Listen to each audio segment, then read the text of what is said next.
High guys, welcome to IQ education. যেরকম তোমরা জানো, এই চ্যানেলে আমরা সমস্ত সাবজেক্টের চ্যাপ্টার ওয়াইজভাবে ইম্পর্টেন্ট কোশ্চেনগুলো ডিসকাশন এবং তার সায়েন্টিফিক অ্যানালাইসিস করে থাকি।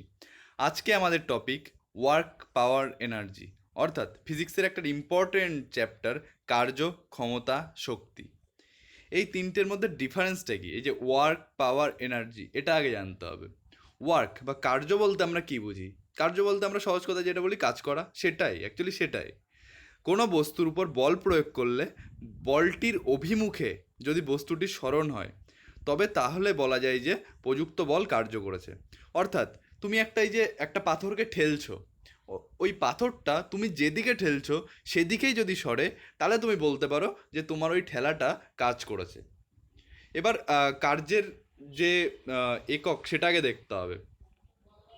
কার্য হচ্ছে বল এবং সরণের গুণফল। তুমি ওই যে ঠেললে, তুমি যে বলটা প্রয়োগ করলে, ওই বলটা তুমি মেজার করলে, আর তুমি সেই বস্তুটা কতটা সরলো, কতটা সরণ হলো, সেটা তুমি মেজার করলে। এই দুটো যদি তুমি গুণ করে দাও, তাহলে তুমি তোমার কৃতকার্যটা পেয়ে যাবে। এই কার্যের একক কিন্তু হচ্ছে জুল, এসআই পদ্ধতিতে। এইবার তোমরা এটা জেনে রাখো যে এই যে কার্য, যেটা আমি বললাম কার্য মানে কি, কার্য তুমি কিভাবে বের করবে যে কতটা তুমি কাজ করেছো, সেটা হচ্ছে তুমি কতটা বল প্রয়োগ করেছো আর বস্তুটা কতটা সরেছে, সরণ, এই দুটোর গুণফল। এইবার এই যে বল বল হচ্ছে একটা ভেক্টর রাশি, আর সরণ সেটাও একটা ভেক্টর রাশি, কিন্তু এই দুটো ভেক্টর রাশির গুণফল হচ্ছে কার্য। তা সত্ত্বেও কার্য কিন্তু একটা ভেক্টর রাশি। এইবার তোমরা ভাবতে পারো যে এই ভেক্টর আর স্কেলার, এই রাশির মধ্যে পার্থক্যটা কী? স্কেলার রাশি হচ্ছে যার কেবলমাত্র শুধু মান আছে, অর্থাৎ এতটা কার্য করেছো তুমি বলে দাও। কিন্তু সরণ হচ্ছে কিন্তু বল বা সরণ এগুলো হচ্ছে ভেক্টর রাশি। এই ভেক্টর হচ্ছে যার কিন্তু মান এবং দিক দুটোই আছে। তুমি যদি বলো যে হচ্ছে এই বস্তুটা এতটা সরলো, তুমি কিন্তু বলো না যে শুধু এতটা সরলো, তার মানে কি? তার মানে সে এই দিকে, ধরো পূর্ব দিকে 2 মিটার সরলো, এইরকম। কিন্তু কার্য করার ক্ষেত্রে ওরকম বলা হয় না। সুতরাং কার্য হচ্ছে একটা ভেক্টর রাশি, স্কেলার রাশি, আর ওইদিকে বল এবং সরণ দুটোই কিন্তু ভেক্টর রাশি। পরের এবার পরবর্তীটা জানো, পাওয়ারটা কি, মানে ক্ষমতা। ক্ষমতা হচ্ছে সময়ের সাপেক্ষে কার্য করার হার। অর্থাৎ তুমি এই যে কার্যটা বের করলে বল ইন্টু সরণ করে, ওই কার্যটাকে তুমি টাইম দিয়ে ডিভাইড করে দাও, ভাগ করে দাও, তাহলে যেটা পাবে সেটাই তোমার ক্ষমতা। এই ক্ষমতার একক কিন্তু হচ্ছে ওয়াট। তোমরা জানো যে যে কোনো যন্ত্রপাতি কিনতে গেলে কত ওয়াট এটা আমরা মেজার করি। ওই ওয়াট হচ্ছে জুল পার সেকেন্ড। এবার এফপিএস যে পদ্ধতি, তোমরা জানো যে কোনো মোটর কিনতে গেলে বা অন্য কিছু কিনতে গেলে জিজ্ঞাসা করো যে কত হর্স পাওয়ারের মোটর। তো সেটা হচ্ছে কিন্তু এই ক্ষমতার একক। এই হর্স পাওয়ার হচ্ছে এফপিএস পদ্ধতিতে ক্ষমতার একক, এফপিএস। পরের কোশ্চেন, এরপরে আমরা এনার্জি সম্পর্কে দেখব। এনার্জি হচ্ছে এমনই একটা জিনিস, মানে শক্তি। এই শক্তি দিলে তবেই কিন্তু কাজ হয়। অর্থাৎ এই তিনটে ওয়ার্ক, পাওয়ার, এনার্জি, এগুলোকে তুমি যদি পরপর কম্পেয়ার করো, এমনভাবে আসবে। এনার্জি তুমি দেবে, মানে ওই যে একটা পাথরকে তুমি ঠেলছো, ওটা তুমি তোমার এনার্জি লস করছো। ওই শক্তি তুমি দিচ্ছ, তবে পাথরটা সরছে, সেটা কাজ করা হচ্ছে, মানে ওয়ার্ক। আর সেই ওয়ার্কটা তুমি পেলে, সেটাকে তুমি সময় দিয়ে ভাগ করে দিলে, তুমি তোমার ক্ষমতাটা পেয়ে যাবে। এবার আমাদের আজকের প্রথম কোশ্চেন দিয়ে শুরু করা যাক। Which of the following is the cleanest source of energy?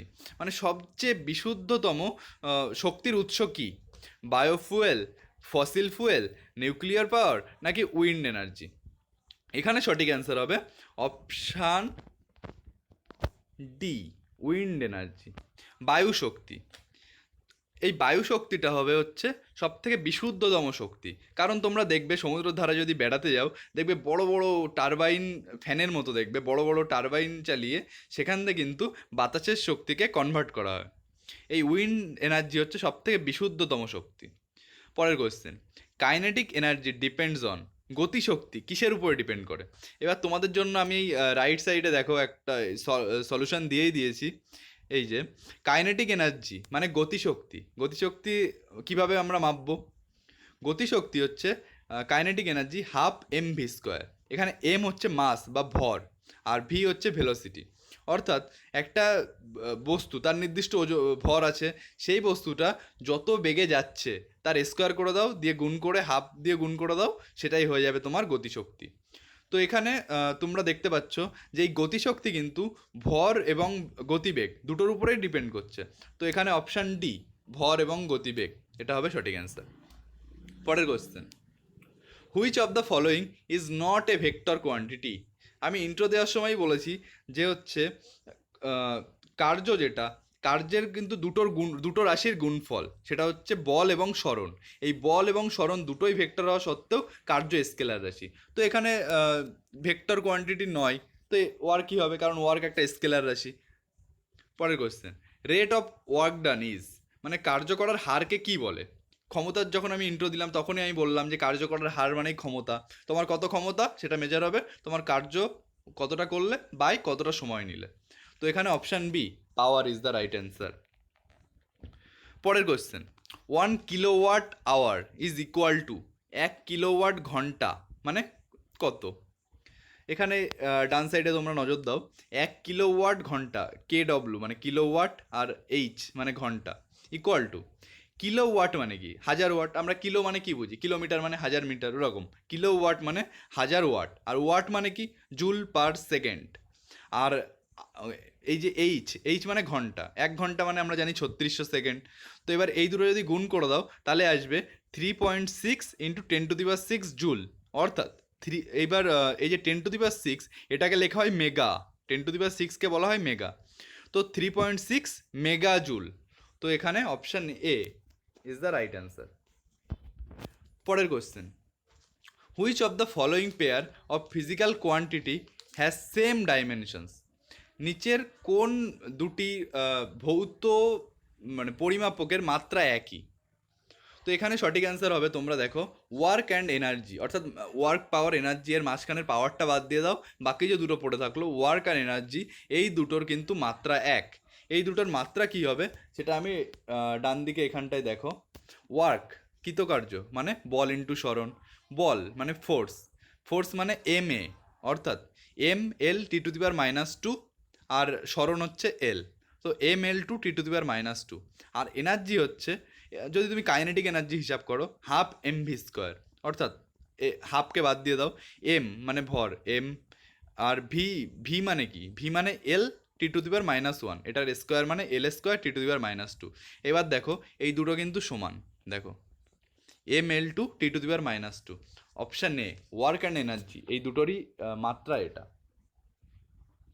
পরের question, in a photocell light energy is converted into, বলছে একটা ফটোসেলে আলোক শক্তি যেটা ওটা কিসে রূপান্তরিত হয়। তো এখানে সঠিক অ্যান্সার হবে অপশান ডি, ইলেকট্রিক্যাল এনার্জি।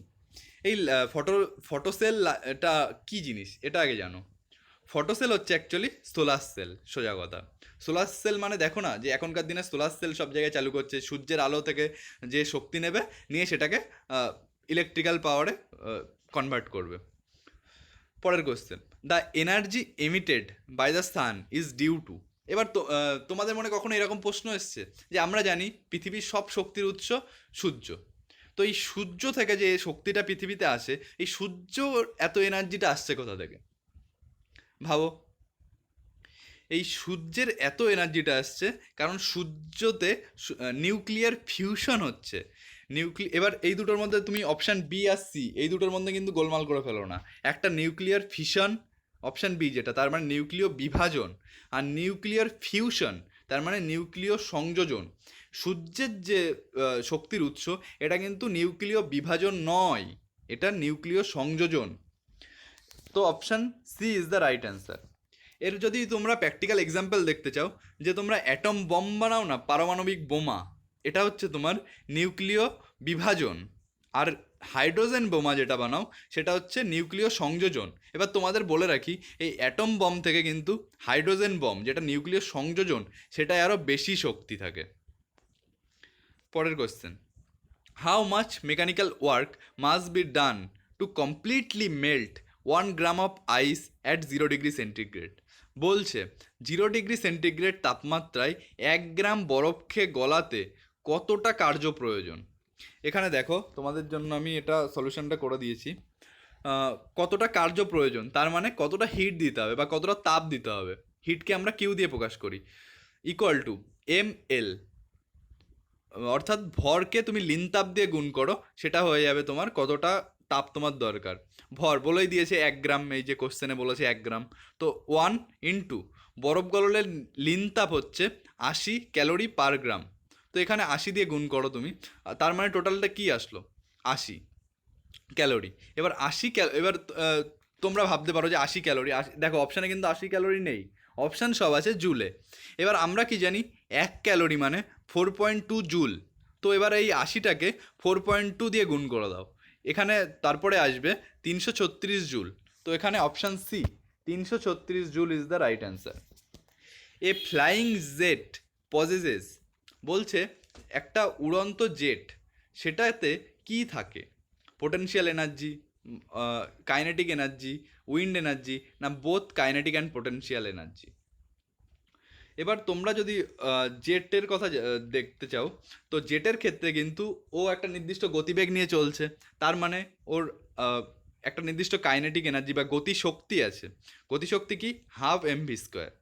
আর ও যেহেতু ও তো আর মাটি দিয়ে উঠছে না, ও মাটি থেকে অনেকটা উপরে উঠছে, তো সেক্ষেত্রে ওই উচ্চতার জন্য ওর কিন্তু একটা পোটেনশিয়াল এনার্জিও থাকবে বা স্থিতিশক্তিও থাকবে, কারণ ও একটা নির্দিষ্ট উচ্চতায় উঠছে।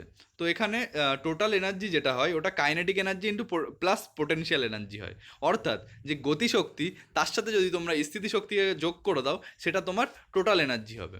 তো এখানে option D, kinetic energy plus potential energy is the right answer. When speed of a moving object is halved, অর্থাৎ তোমরা জানো গতিশক্তি equal to half MV square, এবার ওটাকে কি বলা হলো, যে তুমি কি করলে গতিশক্তির ওই যে গতিবেগটা ওটাকে তুমি কমিয়ে দিলে, অর্ধেক করে দিলে, তাহলে এবার যে গতিশক্তিটা তুমি পাবে সেটা তুমি কতটা পাবে। এখানে ডান দিকে তোমরা লক্ষ্য করো, কাইনেটিক এনার্জি 1, অর্থাৎ প্রথম বস্তুটার গতিশক্তি যেটা আমরা ধরে নিলাম হাফ এমভি স্কোয়ার, আর সেকেন্ড বস্তুটার গতিশক্তি আমরা এবার এখান থেকে পাবো হাফ এম, ভর তো একই রেখেছে দুটো বস্তু, শুধু কি করেছে গতিবেগটা কমিয়ে অর্ধেক করে দিয়েছে। তো এখানে ভি এর জায়গায় আমরা কি লিখবো, v/2 এর স্কোয়ার করে দাও, অর্থাৎ একের half into M V square by 4। এইবার তোমরা এই 1/4টাকে আগে নিয়ে আসো, আর এই যে হাফ এম এটাকে পরে নিয়ে যাও, অর্থাৎ 1/4 into half M V square, অর্থাৎ 1/4টাকে আলাদা রেখো, এবং হাফ এম ভি স্কোয়ার মানেটা কি, এটাই তো এই প্রথম বস্তুটার কাইনেটিক এনার্জি, এই যে কাইনেটিক এনার্জি 1, তো এখানে হাফ এম ভি স্কোয়ারের জায়গায় লিখে দাও কাইনেটিক এনার্জি 1, অর্থাৎ তোমরা কি দেখতে পাচ্ছ, এই যে সেকেন্ড যে গতিশক্তিটা তুমি পেলে এটা প্রথম গতিশক্তিটার 1/4 অংশ হয়ে গেল, অর্থাৎ এখানে option A kinetic energy becomes 1/4 of the original, option A is the right answer. পরের question, a dynamo is use to convert, dynamo কি রূপান্তরিত করতে ব্যবহৃত হয়। ডাইনামো কি, ডাইনামো হচ্ছে একটা ইলেকট্রিক্যাল জেনারেটর, যেটা কি না, এবার তোমরা ভাবো যে জেনারেটর কি কাজ করে, জেনারেটর মেকানিক্যাল এনার্জি অর্থাৎ যান্ত্রিক যে শক্তি সেটাকে কি করে, জেনারেটর দিয়ে আমরা কারেন্ট তৈরি করি, অর্থাৎ ইলেকট্রিক্যাল এনার্জি যেটা বৈদ্যুতিক শক্তিতে রূপান্তরিত করে। তো এখানে option A mechanical energy into electrical energy is the right answer. পরের question, a stone is dropped from the roof of a house towards the ground, বলছে একটা পাথরকে তুমি একটা ছাদ থেকে একটা মাঠের দিকে ফেলে দিলে, জাস্ট ছেড়ে দিলে, the kinetic energy of the stone will be maximum, বলছে এটার গতিশক্তি কখন যে সব থেকে বেশি হবে। এখানে অপশানগুলো যদি তোমরা দেখো, just after it is drop, যখন এটাকে ছাড়া হলো, when it is just on the halfway, যখন এটা অর্ধেক উচ্চতায় পৌঁছালো, just before it touches the ground, যখন এটা প্রায় ভূমিকে স্পর্শ করলো, when it touches the ground, না কি যখন পুরোপুরিভাবে ভূমিকে স্পর্শ করে গেল।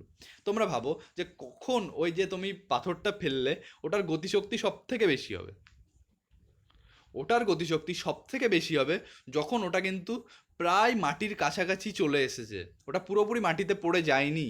তো option C, just before it touches the ground, এটা কেন হবে, কারণ আমরা জানি গতিশক্তি kinetic energy equal to half M V square, অর্থাৎ এই যে যখন তুমি ওই পাথরটাকে ফেললে সেটি যখন প্রায় নিচে পড়তে যাচ্ছে তখন সেটার কিন্তু ভেলোসিটি বা গতিবেগ সব থেকে বেশি হবে, সেই কারণে ওর গতিশক্তিটাও সব থেকে বেশি হবে। পরের question, energy is in the foods can be measured in which unit? বলছে খাদ্যের মধ্যে যে শক্তি থাকে সেটা কোন এককে মাপা হয়? তোমরা দেখবে যে বলা হয় যে গ্লুকোজে এত ক্যালোরি পার এত ক্যালোরি এনার্জি আছে, ফ্যাটে এত ক্যালোরি এনার্জি আছে। তো খাবারের ক্ষেত্রে সব কিছু কিন্তু এই ক্যালোরি এককে মাপা হয়। এছাড়া তোমরা যখন এক্সারসাইজ করো তখন বলে না যে হচ্ছে এত ক্যালোরি বার্ন করছে, এই সবই কিন্তু ক্যালোরি এককে মাপা হয়। পরের question, when a ball is thrown vertically upwards, যখন একটা বলকে উল্লম্বভাবে মানে লম্বালম্বিভাবে উপর দিকে ছুড়ে দেওয়া হলো, which of the following quantities remains constant during its motion? বলছে নিম্নের কোন রাশিটি ধ্রুবক থাকবে এর সম্পূর্ণ গতিপথে? এবার তোমরা যদি একটা ঢিলকে উপরের দিকে ছুঁড়ে মারো তোমরা দেখবে এর গতিবেগ প্রথমে সব থেকে বেশি বেগে তুমি ছুটছো, উপরে যে একদম থেমে গেল, তো গতিবেগ পরিবর্তন হচ্ছে, ডিসপ্লেসমেন্টও হচ্ছে, সরণ হচ্ছে, অ্যাসিলারেশন অর্থাৎ ত্বরণও হচ্ছে। প্রথমে ত্বরণ আস্তে আস্তে কমছে যখন তুমি উপরের দিকে ছুঁড়ে মারছো, কিন্তু এর এই যে এনার্জি শক্তি এটা কিন্তু ধ্রুবক থাকবে। এবার তোমাদের মনে কোশ্চেন জাগতেই পারে যে আমি একটা ঢিলকে ছুঁড়ে দিলাম, ওর এনার্জি বা শক্তি কেন ধ্রুবক থাকছে? কারণ তুমি যখন ওই বস্তুটাকে ছুটছো তখন সেটাকে তুমি ম্যাক্সিমাম সবচেয়ে বেশি গতিবেগে ছুটছো, তখন কিন্তু ওর ভেলোসিটি সব থেকে বেশি অর্থাৎ গতিশক্তি সব থেকে বেশি, কিন্তু ওর উচ্চতা কম, তার ফলে ওর ওর যেটা স্থিতিশক্তি সেটা কম। কিন্তু ও যখন ম্যাক্সিমাম হাইটে একদম অনেক উপরে পৌঁছে গেল তখন কিন্তু ও থেমে গেল, একদম উপরে যে কিছু সময়ের জন্য থেমে গেল, সেই টাইমে তার কিন্তু গতিশক্তিটা কিন্তু শূন্য, কিন্তু ওই যে উচ্চতাটা মাটি থেকে অনেকটা উপরে অবস্থান করছে তার ফলে কিন্তু ওর একটা স্থিতিশক্তিটা সব থেকে বেশি হবে। অর্থাৎ এই যে, আর আমরা জানি যে শক্তি মানে কি, গতিশক্তি প্লাস স্থিতিশক্তি, kinetic energy plus potential energy. অর্থাৎ একবার কাইনেটিক এনার্জি সব থেকে বেশি তো পোটেনশিয়াল এনার্জি শূন্য, আর একবার পোটেনশিয়াল এনার্জি সব থেকে বেশি তো কাইনেটিক এনার্জি শূন্য, অর্থাৎ এনার্জিটা কিন্তু কনস্ট্যান্ট বা ধ্রুবকই থাকছে। তো এখানে option A, energy is the right answer. আশা করি আজকের সেশন তোমাদের খুবই ভালো লাগলো এবং তোমাদের খুবই কাজে উপকারে লাগলো। এরকম আরও আমরা সমস্ত সাবজেক্টে এরকম ভিডিও আপলোড করতে থাকবো। চ্যানেলটির সঙ্গে জুড়ে থাকার জন্য অসংখ্য অসংখ্য ধন্যবাদ, এবং তোমাদের যারা বন্ধুরা আছে তাদের যাদের এরকম ভিডিও খুবই দরকার তাদের কাছে ভিডিওটা পৌঁছে দাও। Thanks a lot.